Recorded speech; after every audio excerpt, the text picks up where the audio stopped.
In the spirit of the goldfish attention span of most of our younger generations, in meeting the younger generations, including myself, where they're at, I am going to call upon Kairos to manipulate Chronos, speed this process up so you can get through this a little bit quicker, and we can dive deeper at a faster rate, same quality of content, but a smaller amount of space. Sprinkle a little quantum in there. Boom, let's get it. Do you actually want to have a direct impact on the future generations? Do you? Do you? Do you? Do you want to alter the path of humanity by influencing the future? This is taking too long. Do you want to create what you love every single day and be financially supported by it? Do you want to build a healthy community that is directly aligned with your own creativity and informs the foundation of your ethos, pathos, and logos, aka the almighty rhetorical triangle? Do you create in an audio or visual way? Do you enjoy talking at great length by yourself or with others? Can you talk about what you're creating while you're creating it, and or talk about other topics while creating? Do you want your creations to be infinite? Well, the internet's the closest thing we have to it. So do you want to superimpose your creations on the blueprint of Ananta? Well, I have just the thing for you. You just have to commit. But first, let me set the stage. Let me set the stage. We are in an art renaissance right now. Right now. And the market for creative minds seeking direction, both artistically and philosophically, is booming. And it's just at the beginning. The Korea economy is growing exponentially. There is an untapped market potential just waiting for you to come a-knocking. And there is a type of creator that is emerging that will make up the majority of this space. The generalist, with a broad set of skills stretched across multiple domains, has gained an edge in the digital age due to their adaptability, cross-disciplinary thinking, and ability to solve problems creatively. Unlike specialists who have a deep and necessary expertise in one field, generalists can connect diverse fields, making them ideal for navigating fast-evolving environments like tech and digital content. Their flexibility allows them to pivot quickly as industries change. While their collaborative nature helps bridge gaps between teams, this combination of adaptability, problem-solving, and innovation makes generalists highly valuable in today's digital ecosystem, where creativity and interdisciplinary approaches are crucial. The generalist digital creator does not need to spend 10,000 hours within any single platform, program, or practical practice to create masterfully. I know this is going to trigger some of you in the practical creation space. The practical creator does still need to spend 10,000 hours within the practice.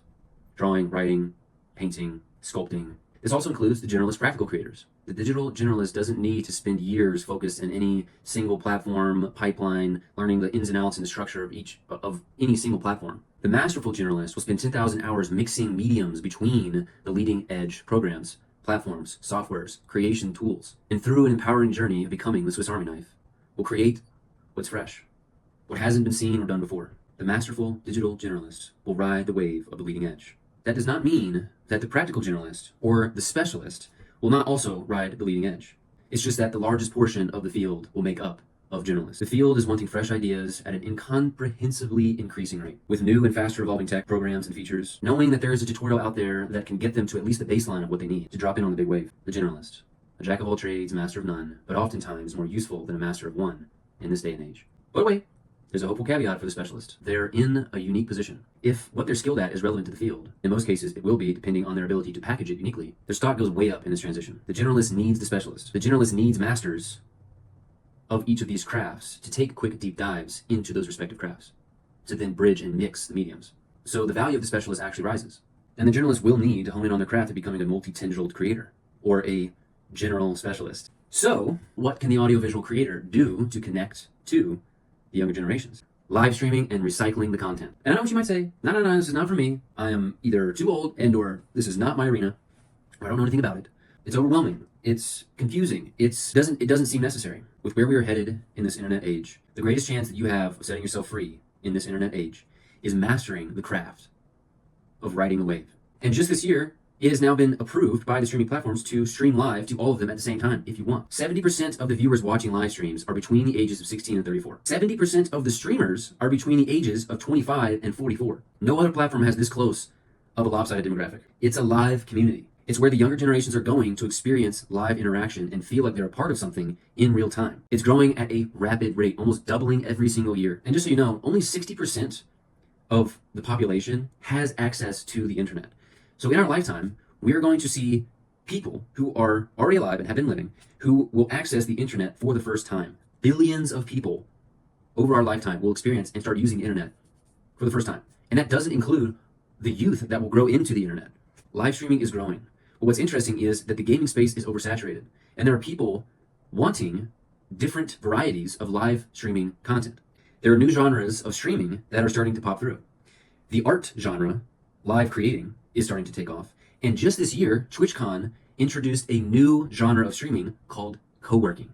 And they had a whole area for it at TwitchCon this year for the first time. This is really exciting. That means there's a demand for chatting, creating, tutorials, and a new way of streaming. Also new this year, you are able to stream to multiple platforms all at once. So if you wanted to, there are platforms out there that will allow you to stream to YouTube, Twitch, TikTok, Kick, and other platforms all at once at the exact same time, so that you're casting a huge net of your live stream.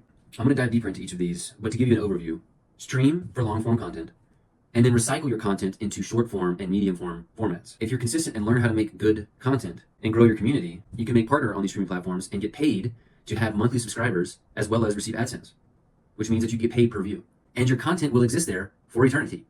So if there is something that you dive into that would be interesting for someone 5, 10, 20, 30 years from now, it will be there and will generate views and eventually money. If you are creating things that are relevant to the field, long-lasting, and palatable to future generations, something that you create from years ago will still be able to generate money for you.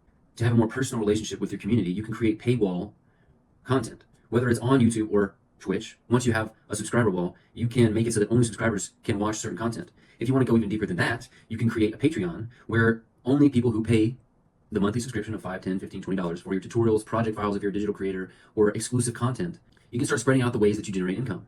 And then once you have a loyal community, you can then reach out with products, courses, etc. Now let's go a little bit deeper on how to present and package your creations to be delivered across the interweb. You are the broadcast. You are the voice. You have truth to share. You just need to package it in a way that's palatable to a wide-ranging demographic. And I don't mean watering it down to reach a larger audience. I mean content form packaging and where you're sending it. The most surefire way to cast the net far and wide is to use the holy trifecta. Long form, medium form, short form. And create a plan where you can share it across every major platform. Once your system is in place, you can optimize it in a way that makes it a positively impactive, functioning organism in the Shima. Now here's some content creation tips. What do you want to see? What are you interested in? What do you love making? If you had to give a presentation of anything in the world, you had zero preparation, what topic are you picking? What's authentic to you? What is the unique value that you bring to this space? Are you passionate about it? Are you an expert on it? Make sure that you come to it with authenticity. Now, looking at this through the lens of growing your audience and your community, content creation through shorts and medium form is the priority. Streaming is secondary. It's what keeps this fun and exciting and what gives you content. The beautiful thing about streaming is that the basis of your short form and medium form content is the live stream. You recycle it into shorter formats to fit the medium format length and the short form length. You can put your long form content on Twitch. You can keep your long form content on the streaming platforms, which would be Twitch and YouTube. And then you can turn that content into medium form content, shorten it down, and also put it on TikTok and YouTube. And then when you create shorts out of the medium form, you can put these on Facebook, Instagram, Twitter, YouTube, still put them on Twitch, TikTok, Kick. You can upload to all the platforms. It's highly unlikely that you'll grow off of streaming alone, so recycling the content is a must for you to grow this community. And then for shorts, you cut it down just to the highlights. I mean, within a single stream, you could have 10 highlight reels. You can also make it so that only the subscribers can interact with the chat. Now, if you are an artist that has an even deeper level of art, teaching, tutorials, project files that you can share, you can go to Patreon and deepen your community there by putting the project files, other creative tutorials, exclusive content that might not follow user guidelines on Twitch or YouTube, behind a paywall via Patreon. By casting that far and wide to all these different platforms, you are increasing the probability of building and growing your community. You have to recognize that there are multiple platforms that people heavily frequent that you might not be using. Some people focus more on Instagram and Twitter. Some people focus more on YouTube and TikTok. Some people focus more on Snapchat and Facebook. If you're stretching the net to all of them, you have a greater chance of reaching them. If you want to cast the net even further, YouTube has integrated a new tool that allows you to upload audio tracks with your video, which means, in the simplest way, you can use AI to transcribe your video from English to any language that you could find and upload one single video in 20 different languages, which allows you to cross the language barrier and thus increase the probability of growing your community. Less than 10% of the people on the internet speak English. Less than 10%. Mr. Beast uploads every single one of his videos with upwards of 16 different languages. This is a part of the reason why he has hundreds of millions of views per video. And the crazy thing about the demographic on his videos is he has more people watching his videos that don't speak English than people who do speak English. Now here's my invitation to you. If you do this, and you commit to it, and you do it consistently, you will be successful. Easy mode, stream. Just stream to any platform. Just learn how to set up a stream and start streaming. Medium mode, multi-stream. This means streaming to multiple platforms simultaneously. There are platforms like Restream and Ada Multistream that allow you to do this. Plus, recycle your content into medium form stories and short form highlights and share them to YouTube and Twitch. Hard mode. Multi-stream plus recycle your content not only to YouTube and Twitch, but to Instagram, Facebook, TikTok, and Twitter. Plus, create exclusive content on Patreon. For example, tutorials, personalized or expanded content, and project files if you are a digital creator. Mamba mode. Do all of the previous, Plus, run a Discord or school community to create a more personalized relationship between the community and y'all's shared interests, where you can host private calls and create a more personalized multi-channel community. Plus, go and transcribe your content into other languages. If you're doing Mama Mode, you will be successful, you will grow a community, and you will successfully ride this internet wave. And you will create a foundation that will guide you to financial freedom in this internet age. If you truly commit to this, you will have a direct impact on the future of humanity, because you will be meeting them on the platforms that they frequent and creating in the formats that cater to them.